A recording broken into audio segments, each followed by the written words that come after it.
हम जब जाते हैं मंदिर तो मांगने जाते हैं, हमारी प्रार्थना झूठी है। नानक जी भी जाते हैं, वे धन्यवाद देने जाते हैं। वे कहने जाते हैं कि जो तूने दिया है वह भरोसे के बाहर है। कोई कारण नहीं मेरे भीतर कि मुझे मिले, मेरी कोई योग्यता भी नहीं। न मिले शिकायत करने का कोई उपाय भी नहीं, और तू देता चला जाता है। परमात्मा अवघड़ दानी है, अस्तित्व दिए चला जाता है, और हमसे जाता कृतघ्न लोग खोजने कठिन हैं। हम धन्यवाद भी नहीं दे सकते, उसके देने का अंत नहीं है, और हमारी कृतज्ञता का कोई अंत नहीं है। हम कृतज्ञता भी प्रकट नहीं कर सकते। हम यह भी नहीं कह सकते कि धन्यवाद, कि हम आभारी हैं, कि तेरा शुक्रिया। उतना भी हमसे नहीं होता। उतने में भी हमें बड़ी कठिनाई मालूम पड़ती है।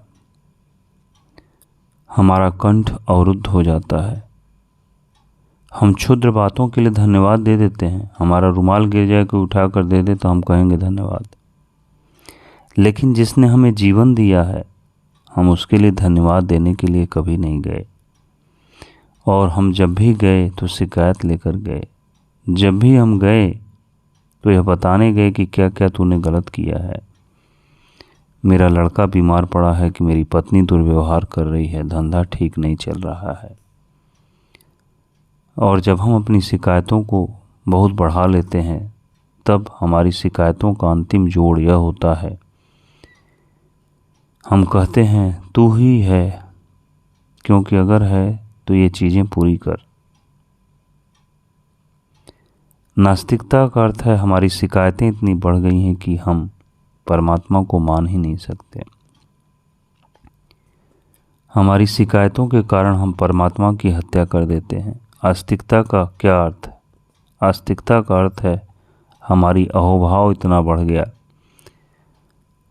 हमारा धन्यभाव इतना बढ़ गया, हम इतने कृतज्ञता से भर गए कि वह हमें सब जगह दिखाई पड़ने लगता है।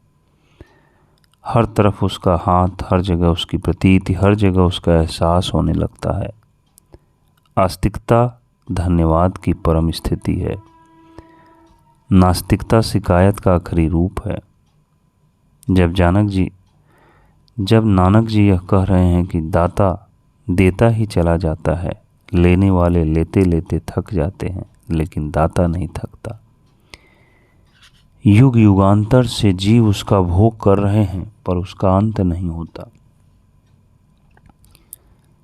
तुम उसे कितना भी भोगो, तुम उसे चुका न पाओगे, ख़त्म नहीं कर पाओगे। तुम्हारा भोग ऐसे ही है जैसे कोई चम्मच लेकर सागर के किनारे बैठा हो और चम्मच से सागर को खाली कर रहा हो। यह भी हो सकता है कि कभी न कभी वह सागर को खाली कर ले, क्योंकि चम्मच की भी सीमा है और सागर की भी सीमा है। लेकिन तुम परमात्मा को खाली न कर पाओगे, क्योंकि उसकी कोई सीमा नहीं है।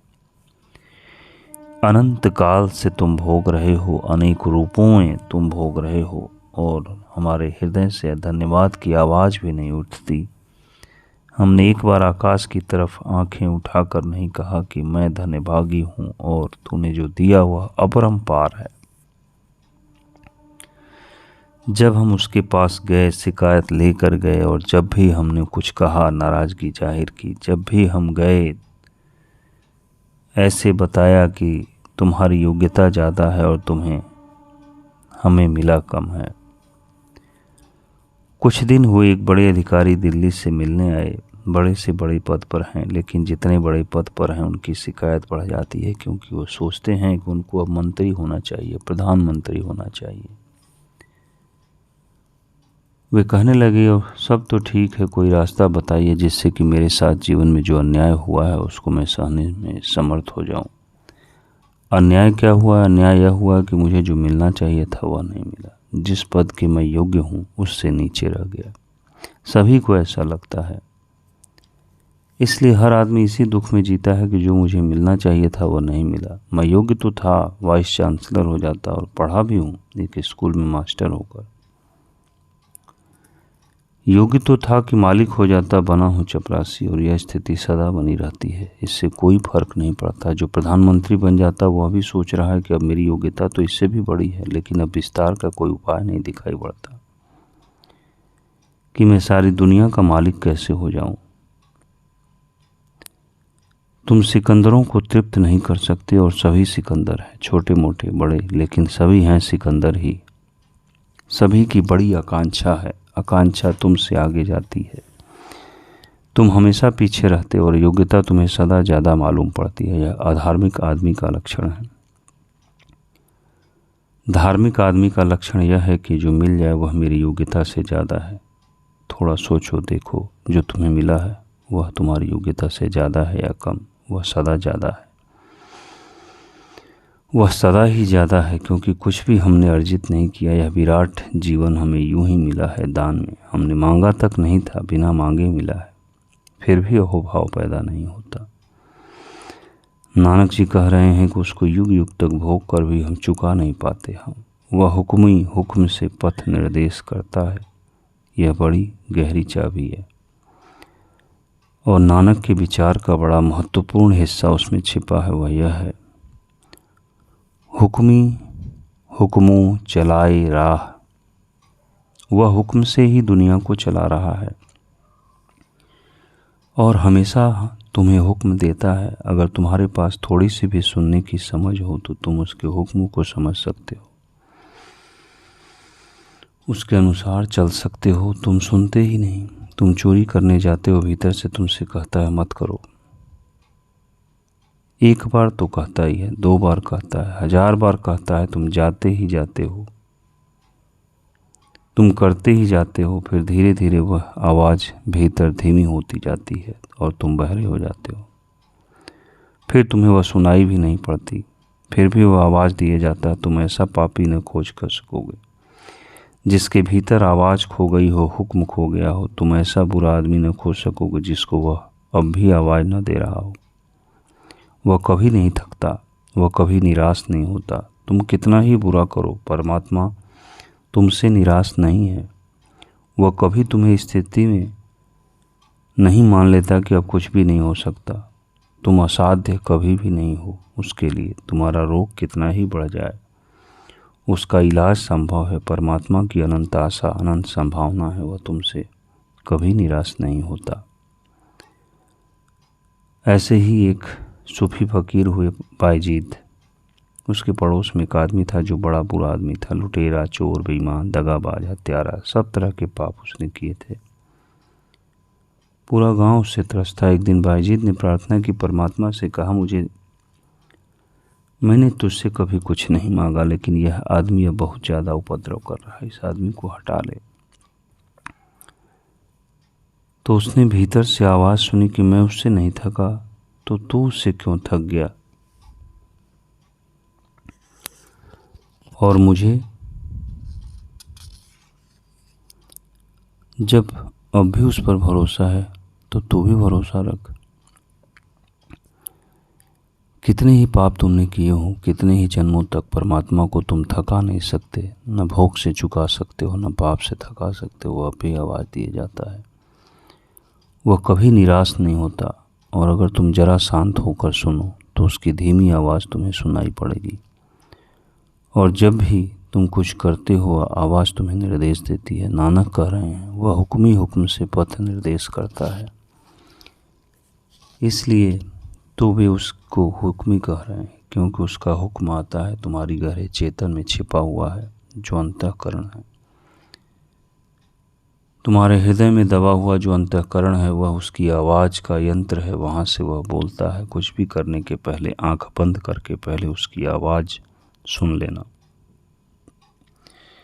और अगर तुम उसकी आवाज़ के अनुसार चले तो तुम्हारे जीवन में आनंद की अपरंपार वर्षा होगी। अगर तुम इसके विपरीत चले तो तुम नर्क अपने हाथ निर्मित कर लोगे। अगर तुमने आवाज़ न सुनी तो तुमने पीठ कर दी। तुम बड़ा खतरनाक कदम ले रहे हो। कुछ भी करने के पहले और कुछ भी निर्णय करने के पहले आंख बंद करके उससे पूछ लेना। यही तो सारे ध्यान का सूत्र है कि पहले हम पूछेंगे, पहले हम हुक्म खोजेंगे कि फिर हम चलेंगे। एक भी कदम हम बिना हुक्म को न उठाएंगे। आंख बंद करके उसकी आवाज़ पहले सुनेंगे। हम अपनी आवाज़ से न चलेंगे, उसकी आवाज़ से चलेंगे। और एक दफ़े तुम्हें यह कुंजी मिल जाए तो यह कुंजी अनंत द्वार खोल देती है। और यह कुंजी तुम्हारे भीतर है। हर बच्चा लेकर आता है, लेकिन बुद्धि का हम विकास करवाते हैं, अंतःकरण का कोई विकास नहीं। वह कॉन्शियस अंतःकरण अधूरा रह जाता है, अविकसित रह जाता है। और उसके ऊपर हम बुद्धि के इतने विचार थोप देते हैं, इतनी बड़ी परत लगा देते हैं कि आवाज़ गूंजती भी रहे तो हमें पता नहीं चलती। भीतर की इस आवाज़ को सुनने की कला ही ध्यान है। उसके हुक्म का पता लगाना जरूरी है। वह क्या चाहता है, उसकी क्या मर्जी है।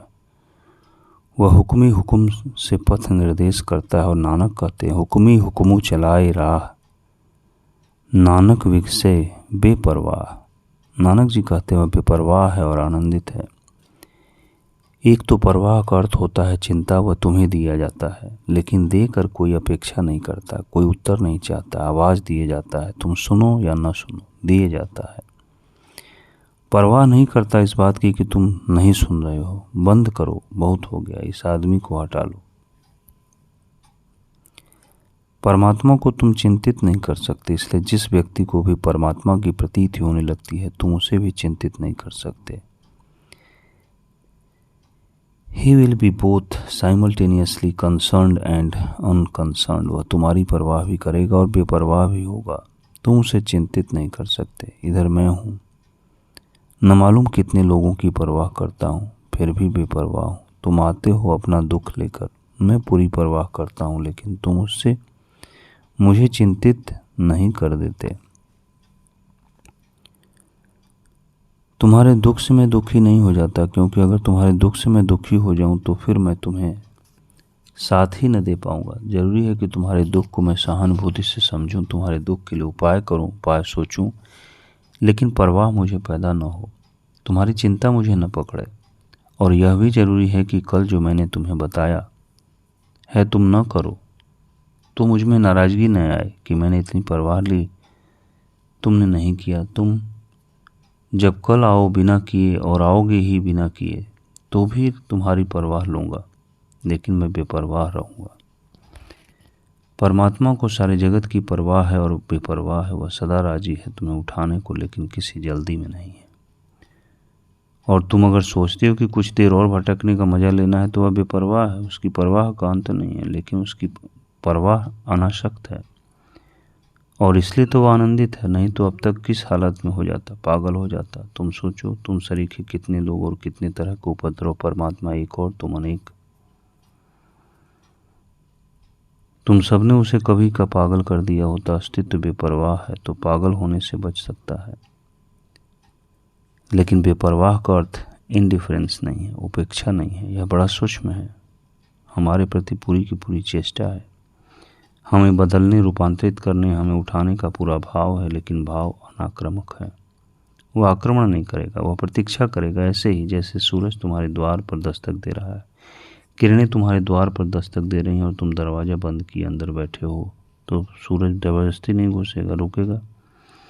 और ऐसा भी नहीं कि नाराज़ होकर लौट जाए कि अब इस आदमी का दरवाज़ा बंद है, चलो अब कभी यहाँ नहीं आना। रुकेगा, तुम जब दरवाज़ा खोलोगे तब प्रवेश कर जाएगा। परमात्मा हमारे लिए चिंतित है, अस्तित्व हमारे लिए चिंतित है, होगा ही, क्योंकि अस्तित्व तुम्हें पैदा करता है, अस्तित्व हमें विकसित करता है। अस्तित्व की बड़ी आकांक्षाएं हैं हमें, अस्तित्व की बड़ी अभिप्साएं हैं हमसे। अस्तित्व हमारे भीतर से चेतन होने की चेष्टा कर रहा है। अस्तित्व हमारे भीतर से बुद्धत्व पाने की चेष्टा कर रहा है। परमात्मा हमारे भीतर कुछ फूल लाने के प्रयास में लगा है, लेकिन अगर हम देरी कर रहे हों तो उससे वह चिंतित नहीं होगा, परेशान नहीं होगा, वह अस्पर्शित रहेगा। हम उसकी न सुनेंगे, न सुनोगे, भटकोगे और सब करेंगे सिवाय उसकी सुनने के, तो भी इससे वह पीड़ित और परेशान नहीं होगा। और अगर हम समझ सकें दोनों बातें एक साथ, तभी हम समझ सकते हैं कि अस्तित्व आनंद से भरा है, परमात्मा आनंद है। नानक जी कहते हैं, हुक्मी हुक्मो चलाई राह, देता है हुक्म राह बताता है, फिर भी नानक बिगसे बेपरवाह, लेकिन फिर भी बेपरवाह है और परम आनंद में विकसित होता रहता है। खिलता रहता है उसका फूल। कठिन है हमें, क्योंकि दो बातें हमें आसान दिखाई पड़ती हैं, या तो हम परवाह करते हैं तो चिंता पैदा होती है, या परवाह छोड़ दें तो चिंता छूट जाती है। इसीलिए तो हमने संसार और संन्यास को अलग अलग कर लिया, क्योंकि अगर घर में रहेंगे परवाह करेंगे तो परवाह करते हुए बेपरवाह कैसे होंगे। पत्नी की फिक्र होगी, बीमार होगी तो चिंता पकड़ेगी, रात सो न सकेंगे। बच्चा रुग्ण होगा तो फिक्र पकड़ेगी, चिंता पकड़ेगी, इलाज करना पड़ेगा और नहीं ठीक हो सकेगा तो पीड़ा होगी, तो हम भाग जाते हैं, न दिखाई पड़ेंगे पत्नी बच्चे, भूल जाएंगे। जो आँख से ओझल हुआ वह चित्त से भी भूल जाता है, तो भाग जाते हैं पहाड़, पीठ कर लेते हैं, धीरे धीरे विस्मृति हो जाएगी। दो बातें हमें दिखाई पड़ती हैं, अगर हम संसार में रहेंगे तो परवाह करेंगे, परवाह करेंगे तो चिंता होगी, चिंता में आनंद का कोई उपाय नहीं। तो फिर हम ऐसा करें कि बेपरवाह हो जाएं, छोड़कर भाग जाएं, वहाँ चिंता न होगी तो आनंद की संभावना बढ़ेगी।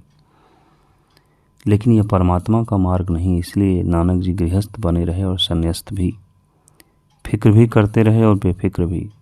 यही कला है, यही साधना है कि तुम चिंता भी पूरी लेते हो और निश्चिंत बने रहते हो। बाहर बाहर सब करते हो, भीतर भीतर कुछ नहीं छूता। बेटे की फिक्र लेते हो, पढ़ाते हो, बिगड़ जाए तो, न पढ़ पाए तो, हार जाए तो, इससे चिंता पैदा नहीं होती। और जब तक तुम दोनों को न जोड़ दो, संसार में रहते हुए संन्यास्त न हो जाओ, तब तक तुम परमात्मा तक नहीं पहुंच सकोगे। क्योंकि परमात्मा का भी ढंग यही है, वह संसार में छिपा हुआ संन्यास्त है। जो उसका ढंग है छोटी मात्रा में, वही ढंग तुम्हारा होना चाहिए, तभी तुम उस तक पहुंच पाओगे। बच्चा बीमार है तो दवा दो, पूरी चिंता लो, लेकिन चिंतित होने की क्या ज़रूरत है। पूरी फिक्र करो, परवाह पूरी करो, लेकिन इससे भीतर की बेपरवाही को मिटाने का क्या कारण। बाहर बाहर संसार में, भीतर भीतर परमात्मा में, परिधि छूती रहे संसार को केंद्र बना रहे अछूता, यही सार है। इसलिए नानक जी से लोग बड़े परेशान थे, क्योंकि वे तो गृहस्थ, कपड़े लत्ते पहन लिए थे सन्यासी जैसे। लोग समझ ही न पाते कि मामला क्या है। हिंदू पूछते कि तुम गृहस्थ हो कि सन्यासी, कि तुम बातें सन्यासी की करते हो, तुम्हारा ढंग ढोल सन्यासी का है। फिर घर, बच्चे, पत्नी, तुम घर वापस भी लौट जाते हो, बच्चा भी हुआ है, गांव लौटकर तुम खेती बाड़ी भी करते हो, तुम किस भांति के सन्यासी हो। याद रखिए, वही उनसे मुसलमान पूछते हैं कि तुम्हारा भेष तो फकीरी का है, फिर तुमने घर गृहस्थी छोड़ क्यों नहीं दी। अनेक जगह अनेक गुरुओं ने उनसे कहा कि तुम सब छोड़कर अब हमारे शिष्य हो जाओ, छोड़ दो सब, लेकिन नानक उस मामले में कभी भी फर्क नहीं लाए। वे सबके बीच रहते हुए सबके बाहर रहने की ही कला को साधते रहे, और वही परमात्मा का ढंग है और वही साधक का ढंग होना चाहिए। परमात्मा का ढंग यही है, वही संसार में है और नहीं है, और यही हमारा सूत्र भी होना चाहिए। हुक्मी हुक्म चलाई राह, नानक बिगसै बेपरवाह। विकास कर रहा है, आनंदित हो रहा है, प्रफुल्लित हो रहा है, फूल की तरह खिल रहा है, फिर भी कोई परवाह नहीं। फिक्र करता है तुम्हारी, लेकिन चिंतित नहीं। इसे थोड़ा ज़िंदगी में प्रयोग करो। दुकान जाओ, काम करो, लेकिन दूर भी बने रहो। तुम्हारे काम और तुम्हारे होने से एक फासला बना रहे। काम अभिनय हो जाए, नाटक हो जाए, लीला हो जाए, तुम करता न रहो, बस सूत्र सध गया। तुम अभिनेता हो जाओ, अभिनय की कला हमारे पूरे जीवन का सूत्र बन जाए, क्योंकि वही परमात्मा के होने का